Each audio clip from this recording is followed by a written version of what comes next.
একজন জল্লাদ যার কাজ ছিল মৃত্যুদণ্ড কার্যকর করা। নিজের হাতে সে কত মানুষকে মৃত্যুর মুখে ঠেলে দিয়েছে তার কোনো হিসাব নেই। কিন্তু একদিন সেই মানুষটাই যখন মৃত্যুশয্যায় শুয়ে তার বুকের ভেতর শুরু হলো অসহ্য যন্ত্রণা। চারপাশে ছেলে মেয়ে আত্মীয় স্বজন সবাই ছিল, তবুও সেই যন্ত্রণা কেউই থামাতে পারছিল না। আর ঠিক শেষ মুহূর্তে কাঁপতে কাঁপতে ভাঙা গলায় সে বলল, বাবা তারকনাথ, আমাকে পার করে দাও। আর তারপরেই অলৌকিকভাবে বুকের সেই যন্ত্রণা এক নিমেষে থেমে গেল। নমস্কার বন্ধুরা, আমি দিবাকর। আজ আমরা জানব তারকেশ্বর মন্দিরের সেই রহস্যময় ইতিহাস। এটি এমন এক তীর্থস্থান যেখানে প্রতিদিন হাজার হাজার মানুষ আসেন শুধু একটি মাত্র আশায়, বাবা তারকনাথ আমার ডাকে সাড়া দাও।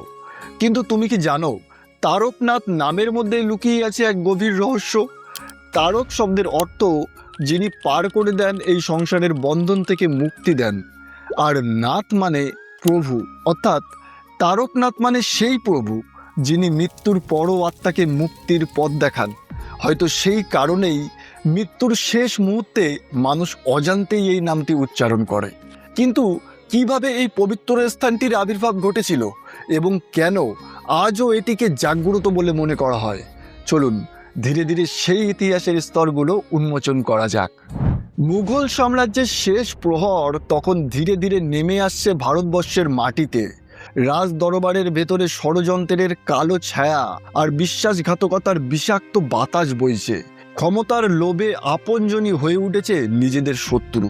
আর সেই অস্থির সময়ে উত্তরপ্রদেশের এক রাজ পরিবারে শুরু হয় ভয়ঙ্কর অধ্যায়।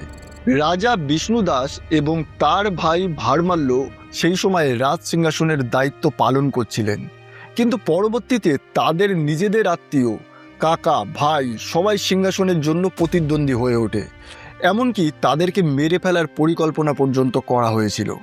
রাজমহলের প্রতিটা দেয়াল যেন ফিসফিস করে বলছে, এখানে তোমরা নিরাপদ নও। কিন্তু রাজা বিষ্ণুদাস ছিলেন ভগবান বিষ্ণুর ভক্ত। কথিত আছে, এক গভীর রাতে যখন চারিদিক একদম নিস্তব্ধ হয়ে গিয়েছিল, তখন রাজা বিষ্ণুদাস স্বপ্নে দর্শন পান ভগবান বিষ্ণুর। এক গভীর গুরুগম্ভীর কণ্ঠ যেন বলছে, পশ্চিম ছেড়ে পূর্ব দিকে যাও, গঙ্গার তীরে তোমাদের নতুন ভাগ্য অপেক্ষা করছে। এর পরের দিন রাজা বিষ্ণুদাস আর তার ভাই ভারমাল্য সমস্ত পরিবারকে নিয়ে রাজ্য, ঐশ্বর্য, ক্ষমতা সব কিছু ছেড়ে তারা বেরিয়ে পড়লেন এক অজানা যাত্রায়। সেই সময়ে তারা গঙ্গার স্রোতকে সঙ্গী করে নিয়ে নদীর তীর বরাবর ভারতের পূর্ব দিকে হাঁটতে শুরু করলেন। এইভাবে দিনের পর দিন, রাতের পর রাত, অবশেষে একদিন তারা পৌঁছালেন গঙ্গার তীরে এক শান্ত ভূমিতে। আর সেই জায়গাটা হলো আজকের হুগলি জেলা। কাহিনী অনুযায়ী এরপর সেই রাজ পরিবারটিকে তৎকালীন হুগলি জেলার এক জমিদার গঙ্গা নদীর তীরে বাস করার জন্য 100 বিঘা জমি আর কয়েকটা গরু দান করেছিলেন আশ্রিত হিসাবে। আজকের এই জনবহুল তারকেশ্বর সেই সময় ছিল সম্পূর্ণ ভিন্ন। সেখানে জনবসতি ছিল খুবই কম, চারিদিকে ছিল শুধু বিস্তৃত ঘন জঙ্গল। আর সেই জঙ্গলের ভেতরেই চড়ে বেড়াতো রাজ পরিবারের গরুগুলো। শোনা যায় সেই গরুগুলোর মধ্যে একটা গরু রাজার খুব প্রিয় ছিল, তার নাম রাখা হয়েছিল কপিলা। সেই সময়ে রাজ পরিবারের সেই সমস্ত গরুগুলোকে জঙ্গলে চড়াতে নিয়ে যেতেন মুকুন্দ গোপ নামে একজন গোপালক।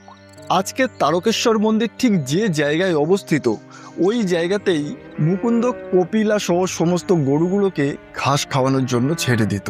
কিন্তু একদিন রাজা লক্ষ্য করলেন তার প্রিয় গরু কপিলা আস্তে আস্তে দুগ্ধ কম দিতে শুরু করেছে। এরপর তিনি গোপালক মুকুন্দকে ডেকে তার কারণ জানতে চাইলেন। কিন্তু গোপালক নিজেও আশ্চর্য হয়ে গেলেন এই ঘটনা শুনে। তিনি রাজাকে সঠিক উত্তর দিতে না পারায় রাজা গোপালকের ওপর তখন ক্ষুব্ধ হয়ে যান এবং তাকে সন্দেহ করতে শুরু করেন। তখন এক রাস চিন্তা মাথায় নিয়ে গোপালক বাড়ি ফিরে যাওয়ার সময় ঠিক করলেন তিনি এই গোদুগ্ধ কমে যাওয়ার সঠিক কারণ খুঁজে বার করবেন। এরপর একদিন মুকুন্দ কপিলা নামের গরুটির পিছু নিতে শুরু করে দেয়।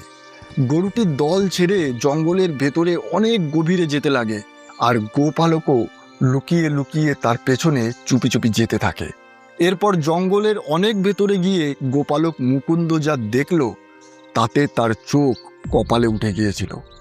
তিনি দেখলেন জঙ্গলের অনেক ভেতরে অপরূপ সুন্দর দেখতে একটি কালো পাথর রয়েছে, আর সেই পাথরের ওপরে একটি ছোট ফাটল রয়েছে, আর কপিলা নামের গরুটি সেই পাথরের ওপরে গোদুগ্ধ নিঃসৃত করছে।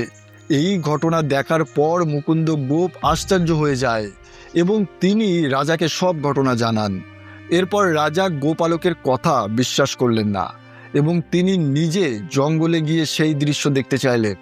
রাজা ভারমাল্য জঙ্গলে যাওয়ার পর তিনি দেখলেন তার প্রিয় গরুটি সেই কালো পাথরের ওপরে গোদুগ্ধ নিঃসৃত করছে। কেউ দহন করছে না, গরুটি একা একাই গোদুগ্ধ ওই পাথরের ওপরে ছড়াচ্ছে, আর পাথরের ওপরে থাকা ফাটল দিয়ে সেই দুগ্ধ ভেতরে প্রবেশ করছে। এরপর রাজা ঠিক করলেন সেই আশ্চর্য পাথরটি তিনি রাজপ্রাসাদে নিয়ে যাবেন। তাই তিনি কিছু লোক নিযুক্ত করলেন খনন করে পাথরটিকে তুলে নিয়ে যাওয়ার জন্য। কিন্তু আশ্চর্যের বিষয় হলো, খনন কাজে নিযুক্ত করা লোকেরা মাটির নিচে অবধি খনন করার পরও সেই পাথরটির কোনো অন্ত খুঁজে পেলেন না। অবশেষে তারা ব্যর্থ হয়ে রাজা ভারমাল্যকে জানালেন। এরপর এক রাতে বাবা তারকনাথ রাজা ভারমাল্যকে স্বপ্নে দর্শন দিলেন। তিনি বললেন, তুমি যদি আমার সত্যিকারের ভক্ত হয়ে থাকো তাহলে জঙ্গলের মধ্যে যে স্থানে ওই কালো পাথরটি আছে ওখানেই আমার একটা মন্দির নির্মাণ করো। ভবিষ্যতে আমার সমস্ত ভক্তরা ওই মন্দিরে তাদের সমস্যা নিবারণ করতে আসবে এবং পরবর্তীতে এই স্থানটি রূপান্তরিত হবে একটা তীর্থস্থানে। এরপর রাজা ভারমাল্য 1729 সালে জঙ্গলের মধ্যে ওই স্থানেই একটা 8 চালা মন্দির নির্মাণ করেন, আর সেই মন্দিরই হলো আজকের তারকেশ্বর মন্দির। আর এই ঘটনার সাক্ষী হয়ে সেই স্থানের পাশেই তৈরি হয় এক পবিত্র কুণ্ড, যা আজ দুধপুকুর নামে পরিচিত। লোকবিশ্বাস অনুযায়ী এই পুকুরের জল স্পর্শ করলে মানুষের বহু দুঃখ কষ্ট দূর হয়ে যায়। অনেকে বলেন এই জলের মধ্যেও আজও লুকিয়ে আছে সেই অলৌকিক শক্তির স্পর্শ। বিশেষ করে শ্রাবণ মাসে এই মন্দিরে ভক্তদের ঢল নামে। দূর দূরান্ত থেকে মানুষ গঙ্গার জল সংগ্রহ করে নিরলস পদযাত্রায় ভক্তরা এসে পৌঁছায় এখানে। তাদের বিশ্বাস এই পবিত্র জল মহাদেবের মাথায় অর্পণ করলে মনের গভীরতম ইচ্ছাও পূর্ণ হতে পারে। সেই সময় তারকেশ্বর যেন এক জীবন্ত শক্তিক্ষেত্রে পরিণত হয়।